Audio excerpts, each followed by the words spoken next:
Today, we're diving into Killing Sarai, the gripping story of a deadly hitman whose heart unexpectedly falls for a girl who's been trapped in a nightmare for 9 long years. The story kicks off with Victor, one of the most feared and skilled hitmen alive. He doesn't waste his bullets on small targets, only high-profile kills with big paychecks. This time, a powerful drug lord named Heyer calls him in. The job? Kill Heyer's own business partner. The offer? $2 million. But Victor is no fool. "We agreed on $3 million, he reminds him coldly, "and you can't back out now. Funny thing, your partner already offered me $6 million to take you out, but I refused. My deal was with you." Heyer's men don't take the comment well. Guns come out. But before they can even blink, Victor drops one of them with a single shot. Heyer, impressed by his skill, agrees to the $3 million. That's when Victor smirks and says, "Not anymore. Now I want 4.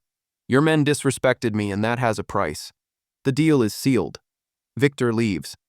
But as he gets into his car, a gun is suddenly pressed to his head by a young woman. Her name is Sarai. "Drive," she demands. "I've been a prisoner here for 9 years. You're getting me out. Try anything smart, and you're dead." As Victor drives, he asks how she got caught up in this hell. Sarai's voice trembles but burns with anger. At 14, she was kidnapped by Heyer and forced to endure his abuse. "I overheard something," she warns. "The moment you kill Heyer's rival, he plans to kill you too. He won't pay you a cent." Victor's eyes darken. Then, without warning, he punches her, knocking her unconscious. But instead of abandoning her, he hides her in his car and drives away. Meanwhile, Heyer's sister, Isel, is frantically searching for Sarai. It doesn't take her long to figure out the truth. Only one outsider has been here recently, Victor. If Sarai is gone, she's with him. The next morning, Sarai wakes up in a bathtub inside Victor's house. Victor warns her in a low voice. "Isel's people are here. Stay quiet, not a sound." He steps outside to face them. Isel demands Sarai back, but Victor stands his ground. "No guns in my house. Tell your men to drop them." They refuse. In seconds, Victor draws his weapon and kills them all. Now face to face with Isel, Victor presses for the truth. Did Heyer really want me to kill his competitor? And what would he have done once the job was done? Isel hesitates, then admits she knows nothing. Instead, she tries to bargain, offering him 10 girls in exchange for Sarai. Victor's anger explodes. He shoots her in the leg and sends her limping back to Heyer. Now furious and ready for war, Heyer's men weren't about to let Victor walk away with Sarai. They hatched a plan, hurt someone close to her, and use that pain to drag her back. Sarai had a friend still in their grasp, and Heyer intended to torture her until Sarai had no choice but to return. Meanwhile, Sarai sat in a quiet diner, having breakfast with Victor. He looked at her curiously. "Why is Heyer so obsessed with you? He's surrounded by women, yet he only wants you." "Why?" Sarai's eyes darkened. "Because I'm not just another girl to him. I know things. Secrets he's never told anyone else. If I disappear, those secrets could destroy him.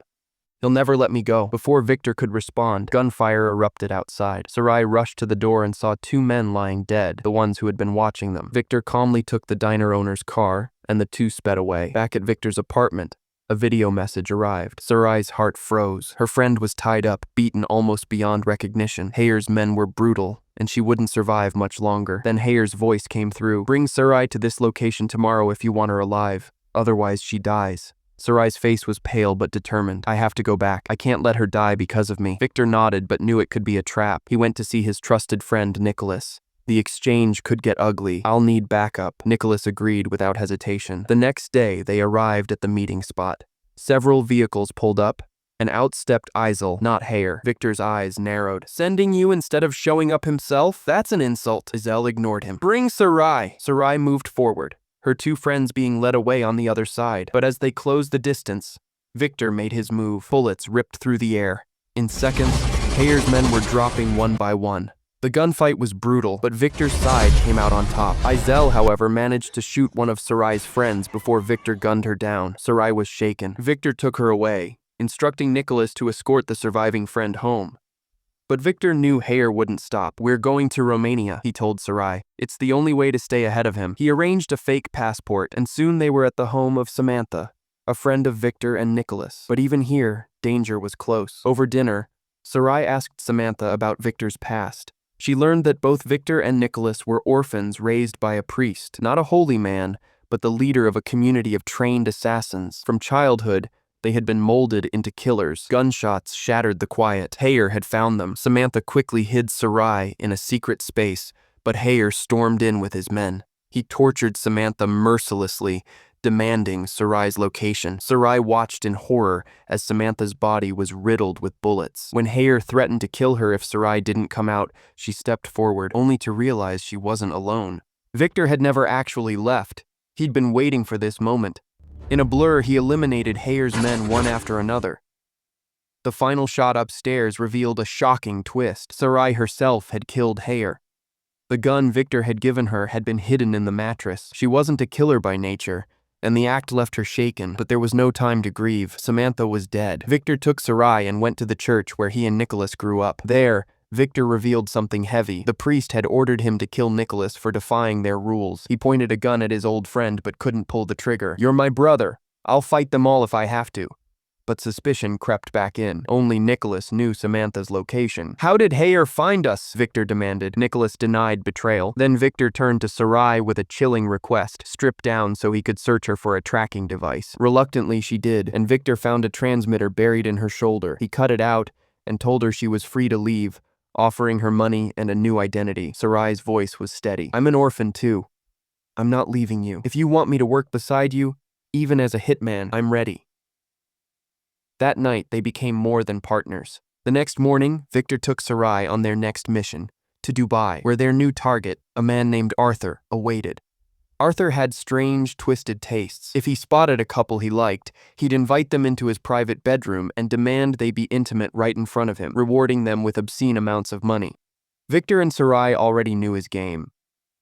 The moment they entered his lavish party, they locked lips passionately, making sure Arthur noticed. It worked. One of his men approached, gave them the offer, and frisked them for weapons before leading them to Arthur's private suite. Inside, Arthur leaned back with a smug grin. "I want you two to put on a show," he said. "Give me your best, and maybe I'll even join in, because I'm liking Sarai." Victor and Sarai played along, moving closer, but the moment Victor saw an opening, he drew his gun and aimed it at Arthur. "Sarai, the envelope in the cupboard. Read it." She opened it and froze. The letter revealed the horrifying truth. Arthur had been poisoning and abusing his wife for years, keeping her drugged until she was now barely alive. She had hired Victor herself, begging him to end her suffering. Her last wish? To die in front of Arthur, so he would feel the weight of what he had done. Arthur panicked, shouting for Victor to stop, but Victor pulled the trigger. His wife's pain ended instantly. Staring coldly at Arthur, Victor warned, "Follow us and next time I won't leave you breathing." That night, Nicholas told Victor about a new client and arranged a meeting for the morning. As dawn broke, Victor quietly got ready, glancing at Sarai sleeping peacefully. He whispered something to her and left. Moments later, Nicholas entered, but instead of a friendly greeting, he aimed a gun at Sarai. "Ever since you came into Victor's life, his work's been falling apart. If you stay, he won't live long. I'm ending this tonight." Before Nicholas could fire, Victor burst in.